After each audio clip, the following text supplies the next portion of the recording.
नमस्कार, आप देख रहे हैं इंडिया लाइव न्यूज, सच की आवाज। मैं हूं आपके साथ अंकिता। चलिए शुरू करते हैं आज की खास खबरों के साथ। ऑल इंडिया मुस्लिम त्योहार कमेटी ने आरोप लगाया कि भोपाल की मसाजिद कमेटी भ्रष्टाचार का अड्डा बन गई है। अवैध नियुक्तियों की भरमार और इमाम मुअज्जिनों के हक पर डाका डाला जा रहा है।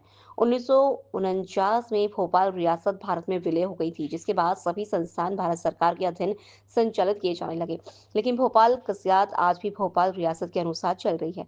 भोपाल के शहर काजी आज भी खुद को भोपाल, सीहोर और रायसेन का काजी बता रहे हैं, जो कि गलत है। साथ ही भोपाल की कस्यात भी भारत सरकार के अधीन है, लेकिन भोपाल कस्यात संस्थान आज भी नियमित भर्ती प्रक्रिया से अछूता है।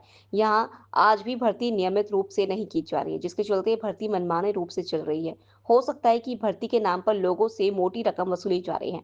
उन्होंने मंत्री कृष्णा गौर को ज्ञापन सौंपकर कार्रवाई की मांग की है कि भोपाल शहर काजी और मस्जिद कमेटी के जिम्मेदार 2020 में माननीय उच्च न्यायालय में शपथ पत्र देकर आए थे कि तलाक नहीं करवाएंगे, लेकिन उसके बाद आज दिनांक तक 3000 के लगभग भोपाल कासियत में तलाक कार्रवाई गई। 2020 में तलाक संबंधी सूचना के अधिकार के माध्यम से जानकारी निकाली गई थी कि जिसके अनुसार तभी 1500 के लगभग तलाक भोपाल कस्यत द्वारा कराई जा चुकी थी। सन 1960 के नियम अनुसार कस्यात में कोई भी कर्मचारी नियमित रखने का नियम नहीं था।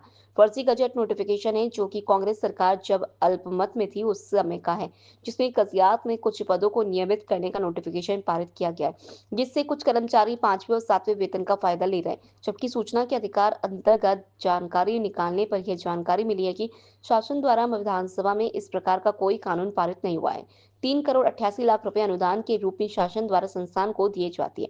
साथ ही निकाह इत्यादि की फीस से भी 1 करोड़ रुपए के ऊपर की इनकम कस्यात को होती है, लेकिन भोपाल के इमाम और मुअज्जिन मात्र 1500 से 5000 रुपए मासिक वेतन पर गुजारा करने को मजबूर है, जो आज के दौर में उनकी बुनियादी जरूरतों को पूरा करने के लिए नाकाफी है। वही मसाजिद कमेटी के कर्मचारी, जो सरकारी कर्मचारी भी नहीं है, 5वें और 7वें वेतनमान का लाभ उठा रहे हैं। देखिए, ये 19 मार्च 2020 को मध्य प्रदेश की विधानसभा में ये गजट नोटिफिकेशन पास किया जाता है।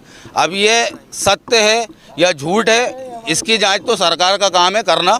मगर जब हमने सूचना के अधिकार के अंतर्गत ये मांग की, इस गजट नोटिफिकेशन की सत्यापन करना चाहा, तो हमें सूचना के अधिकार के अंतर्गत ये जानकारी दी गई कि ये नोटिफिकेशन विधानसभा में पास गजट जो है पास ही नहीं हुआ है। तो अब ये सरकार खुद निर्णय ले ले कि ये कितना सच है और कितना झूठ है। अब बात आती है कि इसमें प्रॉब्लम क्या है। एक्चुअल में 3 करोड़ 85 लाख रुपए का अनुदान मसाजिद कमेटी को शासन द्वारा दिया जाता है। उसके अलावा 1 करोड़ से अधिक जो आय होती है, जो कज़ियात में निकाह होते हैं या और जो दीगर मामले होते हैं, उनसे इनकम होती है। मगर हमारे भोपाल, सीहोर और रायसेन के जो उलमा है, मस्जिद में नमाज पढ़ाने वाले मुअज्जिन हैं और जो इमाम हैं, उनको आज भी 1500 रुपये और 5000 रुपये तनख्वाह मिल रही है। जबकि जब भारत सरकार में विलय हुआ 1949 में भोपाल रियासत, तो उस मर्जर एग्रीमेंट में नवाब हमीदुल्ला खां साहब ने ये शर्त रखी थी कि भोपाल, सीहोर और रायसेन के जो इमाम मुअज्जिन हैं उनको सारी सुविधाएं दी जाएं। उसके अलावा एक शायद 1994-95 में माननीय सर्वोच्च न्यायालय में एक आदेश पारित हुआ था, जिसमें कि माननीय सर्वोच्च न्यायालय ने भारत सरकार को ये आदेश दिए थे कि जितने भी धार्मिक संस्थानों में सेवा देने वाले जो लोग हैं, उनको भुगतान जो है वो कलेक्टर रेट पे किया जाए। मगर आज हमारे कज़ियात के जो हाल हैं वो ये हैं कि कई ऐसे लोग हैं जिन्होंने शायद इस फर्जी गजट नोटिफिकेशन के आधार पे अपनी तनख्वाहें 5-7 हज़ार रुपये से बढ़ाकर 70-80 हज़ार रुपये कर ली हैं। मगर जो हमारे इमाम मुअज्जिन हैं वो आज भी 1500 और 5000 से लेकर 5000 रुपये तक में अपनी ड्यूटियाँ दे रहा है। मैं आप लोगों के माध्यम से इस भोपाल के गयूर मुसलमानों से सवाल करना चाहूँगा कि आपको शर्म आनी चाहिए कि आपके यहाँ जो इमाम मुअज्जिन आपको 5 टाइम नमाज पढ़ा रहे हैं, आपका फरीज़ा अमल को अंजाम दिलवाने में आपकी मदद कर रहे हैं, उनके आप बोलने को तैयार नहीं है। आपसे किसने कहा कि हिंदुओं को दुकानें नहीं दी जाएंगी? हिंदू उत्सव समिति का जो अध्यक्ष लुच्चा है, लफंगा है, हिंदू उत्सव समिति एक सम्मानित संस्था है, जिसमें उद्धव दास मेहता जैसे लोग की संस्था थी, जिसमें उनकी रूह को उनकी तकलीफ हो रही होगी जब चंद्रशेखर तिवारी जैसे लोग अगर इस तरह के बातें करते हैं हिंदू मुस्लिम की, तो बड़ा अफसोस की बात है। क्योंकि इज्तिमा 78 वर्षों में कभी ऐसा नहीं हुआ कि किसी गैर मुस्लिम को दुकानें ना दी गई हों। हमेशा से आज भी गैर मुस्लिमों पे सारी दुकानें हैं और जिसका प्रमाण आप चौक में जाके देख सकते हैं कि जामा मस्जिद तो ऊपर है, नीचे सारे जैन समाज को दुकानें दी हैं। तो ये झूठा आरोप है।